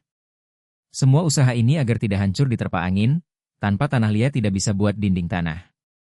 "Bagus, sisanya besok, sekarang bersiap ke pantai," ucap Sop Hong. Dari 64 lubang, 21 sudah terisi. "Baik." 3 gadis menjawab serentak, mencuci karung dan sekop, membersihkan semen. 10 menit kemudian, semua beres, mereka membawa keranjang bambu dan mengikuti Sop Hong keluar pagar. "Apakah kita akan lewat tempat persembunyian lama?"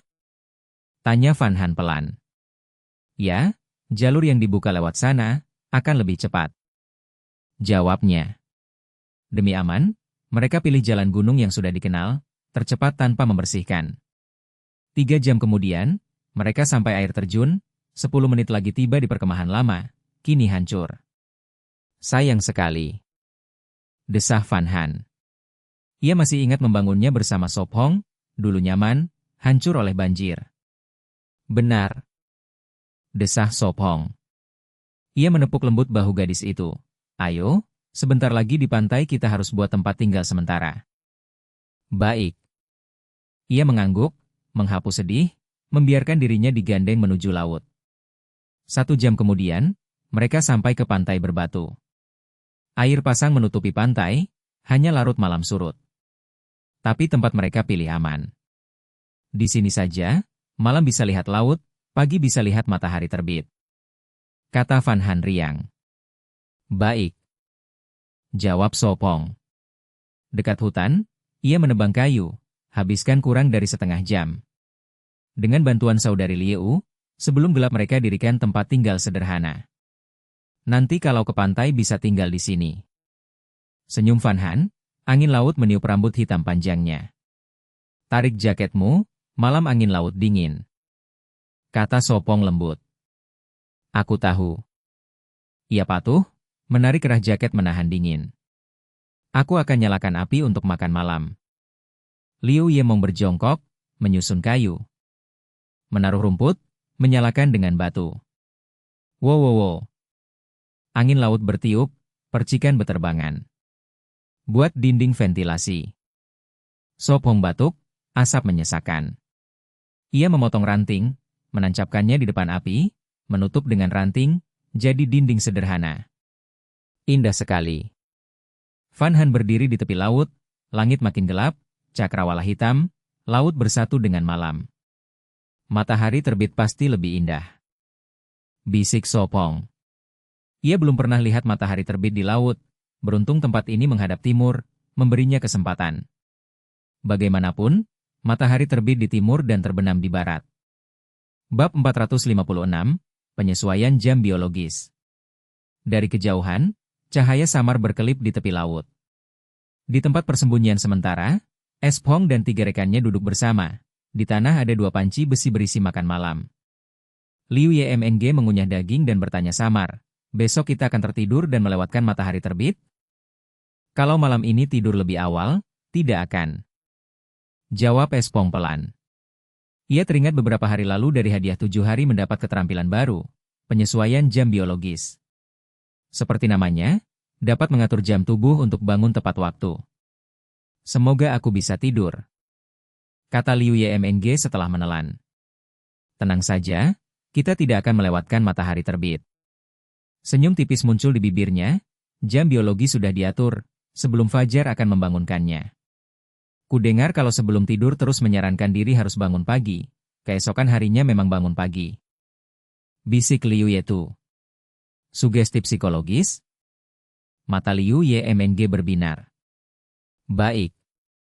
Jawabnya, lalu dalam hati bergumam, besok aku harus bangun pagi, besok aku harus bangun pagi. Setelah makan malam mereka menyiapkan pancing untuk besok. Van Han mengangkat kail tulang dan ragu bertanya, Espong, kail tulang ini sungguh bisa memancing ikan? Tentu bisa, soal dapat ikan atau tidak besok kita lihat. Jawabnya pelan, meski kail dibuat berdasarkan pengetahuan, tak ada yang mutlak. Baik. Angguknya. Lebih baik kalau bisa memancing tuna California lagi. Kata Liu Yemng penuh harap. Kau kira tuna California itu udang sungai? Ucap Liu Yetu kesal, terakhir kali mendapatkannya murni keberuntungan. Liu Yemng menjulurkan lidah sambil tertawa. Tidak ada yang mutlak, mungkin ada tuna buta menggigit kail. Liu Yetu hanya terdiam. Hualala. Ombak menghantam, langit malam gelap bertabur bintang. Baik, mari tidur, besok bangun pagi. Espong lembut mendesak. Espong, kau makin mirip nenek kepala sekolah. Tawa Van Han. Ia berpura-pura serius menurunkan suara. Fui SNG, cepat tidur atau kutampar pantatmu. Ia menirukan gaya kepala sekolah saat menyuruh tidur. Dan, Fui SNG, adalah nama kecil gadis itu. Sungguh mirip. Mata Van Han berbinar, teringat nenek kepala sekolah. Baik. Senyumnya mekar. Sekarang, tidur cepat. Ia tersenyum. Kau juga tidur awal. Gadis itu menurut, mengambil kantong tidur, membentang dan masuk. Angin laut malam dingin, tanpa kantong tidur mudah masuk angin. Sebentar. bisiknya, menyelimutinya lalu keluar. Berdiri di tepi laut, angin menenangkan tubuhnya. Ini pertama kali ia bermalam di pantai. Hidup seperti ini tidak buruk. Gumamnya, terkadang alam lebih nyaman daripada kota. Ah! Ia meregangkan badan, menatap laut hitam lalu kembali. Ngongo. Gadis itu manyun, menempel seperti gurita. Belum tidur? Tanyanya lembut. Sebentar. Gumamnya. Tidurlah. Katanya dan memejamkan mata. Sekitar pukul 5 pagi, langit masih gelap. Ah! Ia tersenyum, jam biologis membangunkannya tepat waktu. Ngongo. Van Han mengerutkan kening, membuka mata malas, kembali memeluk pinggangnya, menggosok manja seperti kucing. Bibirnya tersenyum, ia membuka kantong tidur mengangkat gadis itu. Tersenyum, kalau tidak, matahari terbit terlewat. Lalu ia membangunkan lembut saudari Liu, YMNG, Yethu, bangun, matahari segera muncul. YMNG mendecak, memindahkan tangan dari dada saudarinya, mengucek mata bergumam, sepagi ini? Bangun cepat. Ia tersenyum. Setelah semuanya siap, laut sudah terang, matahari akan muncul. Indah sekali. Seru Van Han, rambutnya terbang seperti tokoh utama drama. Mata Espong berkilau kagum, seandainya ada ponsel pasti indah di foto. Perjalanan ini sepadan. Gumam Yethu, matahari perlahan naik, sinar hangat menenangkan. Sungguh nyaman. Kata YMNG, kantuk hilang, penuh semangat. Oho. Ia berteriak ke laut, hati lega. Dari tempat tinggi, mereka jelas melihat pantai berbatu di bawah. Bab 457, salah satu dari 4 ikan terkenal.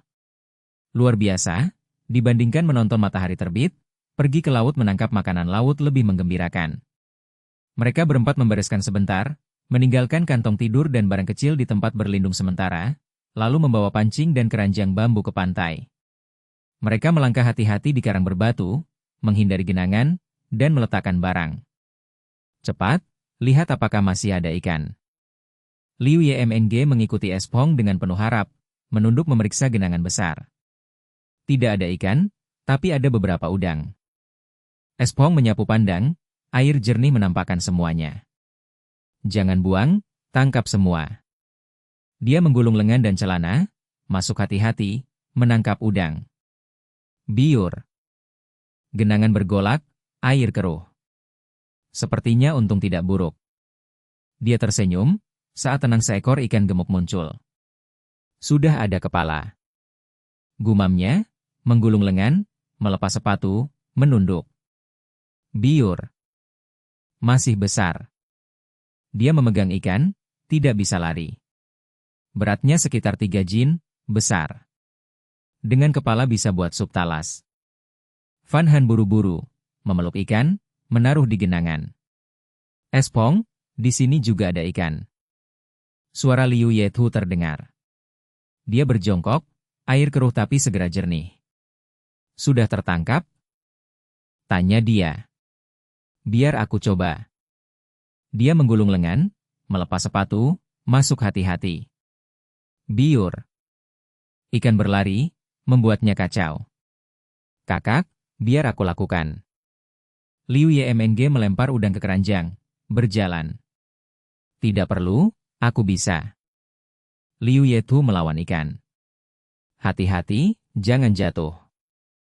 Ingatkan dia, lalu siapkan pancing. Dia bergumam, kali ini aku harus dapat ikan. Lihat siapa duluan. Van Han juga lempar kail. Itu aku. Kata dia percaya diri, lempar pancing. Dengan lingkaran keberuntungan, pasti berhasil. Espong, kau terlalu percaya diri. Gerutu dia, menatap pelampung. Akhirnya dapat. Seru Liu Yethu kaget. Di tangannya ikan sebesar lengan, wajah gembira. SST. Liu YMNG memberi isyarat, berbisik, kakak, nanti menakuti ikan. Dia melotot, lalu bawa ikan ke pantai. Waktu berlalu, lebih 10 menit, Pelampung tetap diam. Apakah kail tulang tidak berfungsi? Ragu dia. Mungkin ikan terbawa arus. Duga Van Han. Tunggu sebentar. Gumam dia, juga heran. Dia buat kail dengan pengetahuan, kenapa tak ada ikan menggigit? Liu Yetu menjelajah karang, menemukan udang dan kepiting bersembunyi. 10 menit lagi, pelampung bergerak. Matanya berbinar, memegang pancing, itu miliknya. Mereka tegang, membuktikan kail berfungsi. Sepertinya besar. Senang, maju, air sampai betis. Hati-hati. Ingatkan Van Han. Aku tahu. Jawab dia, kendurkan lalu tarik, mulai gulung. Ikan ini kuat, apakah tuna sirip biru? Seru Liu Yemng. Menggigit kailku, itu ikanku. Ucap dia, gulung cepat. Biur. Ombak naik, ikan besar muncul lalu tenggelam. Seekor kerapu. Matanya bersinar, mengenali. Kerapu berkepala besar, banyak duri punggung, rahang kuat. Ada banyak jenis, beberapa lebih 1 meter, bahkan 2. Yang kecil 20 cm, umum di meja. Ada 11 marga, 65 spesies. Ini kerapu kecil, jadi tali tahan. Namun tetap kuat, lebih 50 cm, langka. Biasanya 250 hingga 400 li. Bab 458, tidak ingin hidup lagi. Saat ikan kerapu muncul lalu tenggelam lagi, tali pancing menegang. Ikan kerapu ini kuat sekali, bisik Espong. Kali ini ia tidak melonggarkan, menarik kuat dengan kedua tangan, kail terangkat, menyeret kerapu keluar dari laut. Malam ini kita ada makanan lagi. Liu Yetu berkedip, buru-buru maju dengan keranjang bambu. Jelek dilihat, tapi enak dimakan. Liu Yemng ikut mendekat. Malam ini ada tambahan, kerapu kukus, kata Van Han gembira. Dikukus bagus, rasa tetap manis, bisik Espong. Aku lepas dulu kailnya. Espong membungkuk, mengikuti tali ke mulut ikan di mana kail tulang tersangkut. Ia hati-hati melepas, kail utuh, tapi tali hampir putus. Dalam siaran, penonton banjir pesan. Kail tulang bisa tangkap ikan, bagaimana? Bodoh, bahkan Master KHNG pakai kail kosong tetap dapat. Dengan Espong, tidak ada yang mustahil, tangkap hiu pun aku tidak kaget. Biar aku lepaskan. Liu Yetu menangkap kerapu. Hati-hati, jangan sampai sirip melukaimu, peringat Espong. Baik. Liu Yetu merasa hangat, hati-hati membawa ikan ke pantai. Kenapa punya kita tidak bergerak? Van Han manyun, pelampungnya dan Liu Yemng masih diam. Periksa umpannya. Espong pasang lagi umpan, melempar. Baik. Liu Yemng menarik, kail kosong. Ah, matanya membesar. Umpannya kemana? Mungkin dimakan ikan kecil, analisa Espong. Umpan tahu, lembek, mudah dimakan habis. Lalu bagaimana? Tanya Van Han, masih belum dapat ikan. Mudah.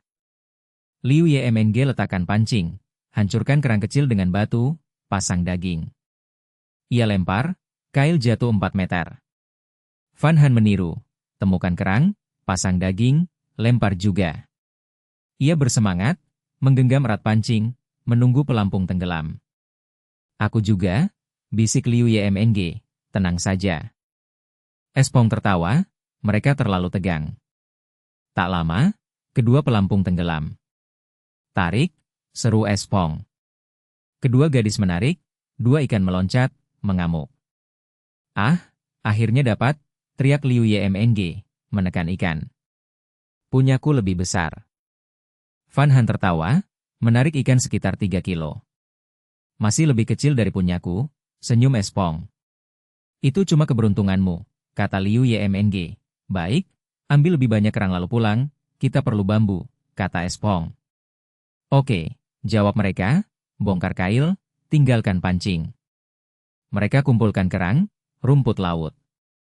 Setengah jam kemudian, mereka kembali dengan ikan dalam keranjang, ditutup kain basah. Mereka kembali ke tempat tinggal, mengemas barang, pergi ke hutan bambu. Setengah jam kemudian, pantai yang dikenal muncul. Mereka taruh keranjang ke air laut. Espong bawa tali dan kapak, pergi ke bambu, memilih, mengikat. Biar aku bantu.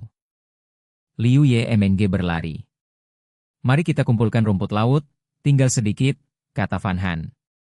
Ah, apa itu? Seru Van Han, di depannya gumpalan putih seperti ubur-ubur. Sepertinya ubur-ubur, aku juga tidak yakin, kata Liu Yethu. Espong, cepat lihat, panggil Van Han. Apa? Espong tinggalkan bambu, mendekat.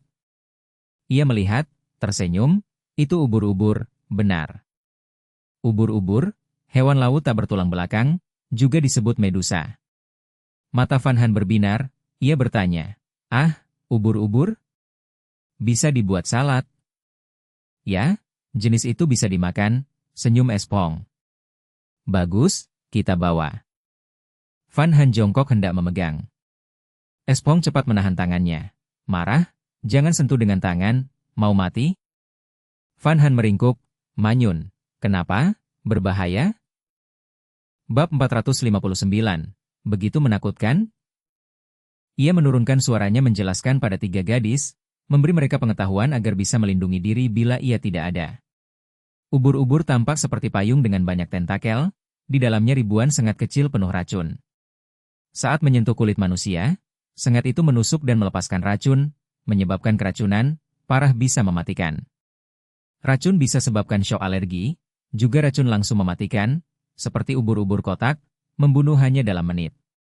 Luka sengatan terasa seperti tersetrum, lalu mati rasa, gatal, panas, berubah merah, coklat, atau ungu. Setelah lebih dari 4 jam muncul lepuh dan ruam, lalu nyeri otot, mual, muntah, pusing, sakit kepala, lemas, dan gejala lain. Begitu menakutkan. Wajah Van Han pucat, ia cepat mundur, hatinya gemetar. Kalau tadi tidak memanggil Sop Hong, mungkin ia sudah celaka. Jangan makan, jangan makan. Liu Yethu berteriak, mundur. Hati-hati saja tidak apa-apa. Sop Hong tersenyum tenang. Ia memotong bambu, membelah, meruncingkan ujung, menusuk ubur-ubur, meletakkannya di atas batu datar.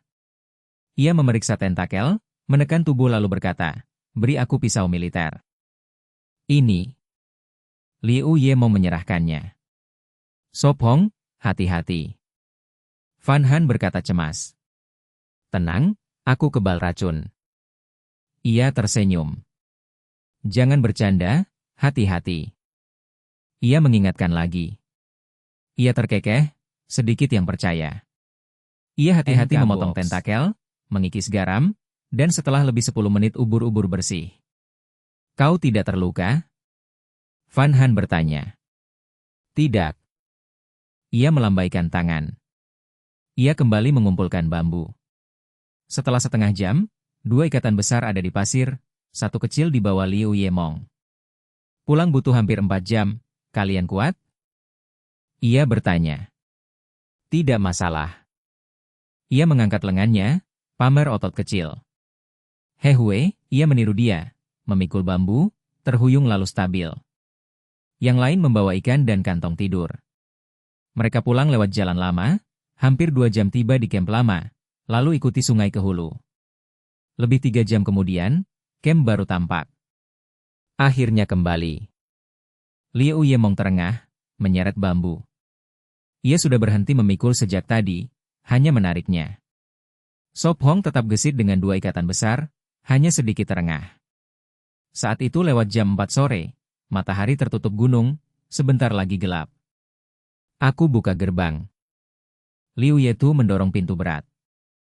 Ia berpikir, pintu ini terlalu berat. Ia meletakkan bambu dengan napas panjang. Aduh pinggangku. Ia duduk asal, bersandar di bambu. Kerja keras. Ia tersenyum. Huhu, ia melambaikan tangan lemah. Istirahatlah, aku rebus air. Van Han mengambil panci dan batu api, ke sungai, menyalakan api. Semua air habis, harus merebus lagi.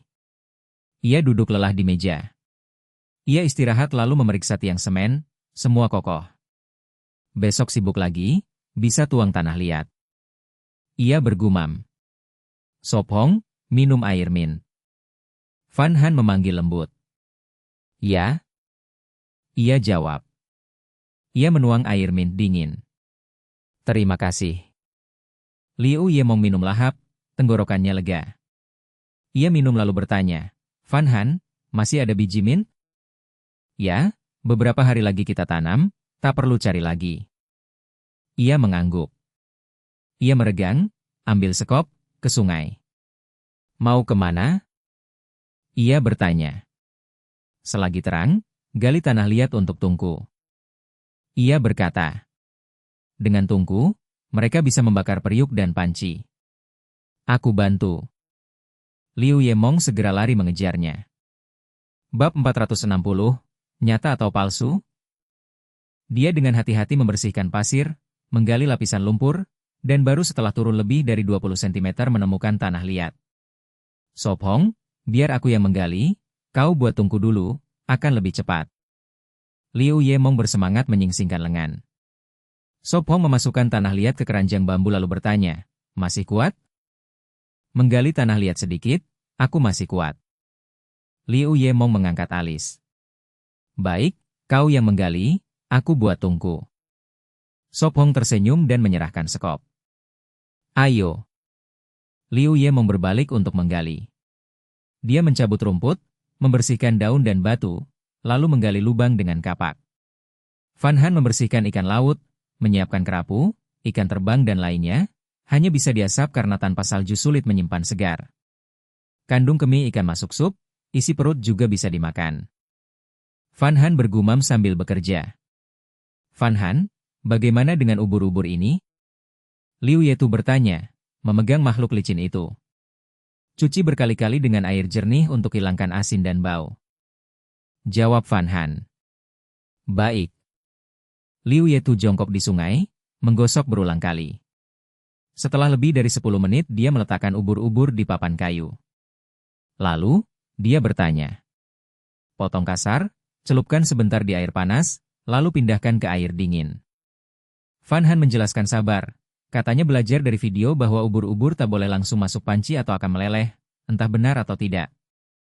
Sop Hong mencuci tangan, mencari herbal di keranjang, membersihkannya di sungai, lalu menumbuknya. Menaruh pasta di meja, dia berkata, Van Han, gunakan herbal untuk bumbu, bisa hilangkan bau dan racun. Ubur-ubur juga perlu tawas dan garam berhari-hari, tapi di alam liar hanya sopong tahu mengganti dengan herbal. Baik. Van Han menuangkan herbal ke panci. Liu Yetu menambahkan ubur-ubur rebus, mengaduk dan membiarkan meresap. Sop Hong lalu kembali dengan tenang membentuk tungku tanah. Masih ada yang perlu dilakukan? Liu Yetu bertanya. Kakatu, kupas talas untuk sup kepala ikan. Kata Van Han. Berapa? Dia bertanya. 2 cukup, kita juga punya kerapu dan ubur-ubur malam ini, ambil 2 yang sedang itu. Baik. Dia mengupas, mencuci, memotong dan menambahkannya bersama kepala. Waktu berlalu hingga matahari terbenam. Sop Hong, tanah liat ini cukup? Liu Yemong berdiri di sungai, kaki penuh tanah liat, di samping tumpukan besar. Cukup, malam ini buat bata, besok bisa dibakar. Jawabnya sambil mencuci tangan. Dia mengibaskan air dan mengikutinya. Cepat duduk. Van Han menambahkan jahe liar dan akar perila. Minum sup dulu. Liu Yetu menyajikan. Harum sekali. Liu Yemong mengendus. Bahan segar benar-benar membuat makanan lebih enak. Sop Hong minum sup. Van Han menawarkan ubur-ubur. Coba, belum tahu rasanya. Aku coba. Sop Hong makan dan berkata, lezat, renyah. Tak kalah dengan restoran, lezat. Liu Yetu terkejut. Hehe, baguslah. Van Han memerah dan menunjuk kerapu, coba juga ini. Liu Yemong mencicipi, memuji, sangat segar. Ya, ikan terkenal, jelek tapi enak. Sop Hong juga memuji dan mengambil lagi. Di kota, kebanyakan kerapu hasil ternak, hanya restoran mewah punya yang liar. Benar-benar berbeda. So Pong tersenyum. Habiskan malam ini, besok tak enak. Van Han berkata, Box. Janji misi selesai. Liu Ye berkata serius. Liu Ye Tu tersenyum canggung. Setelah lebih dari setengah jam, meja penuh mangkuk kosong, keempatnya duduk di kursi. Semua bersendawa kekenyangan.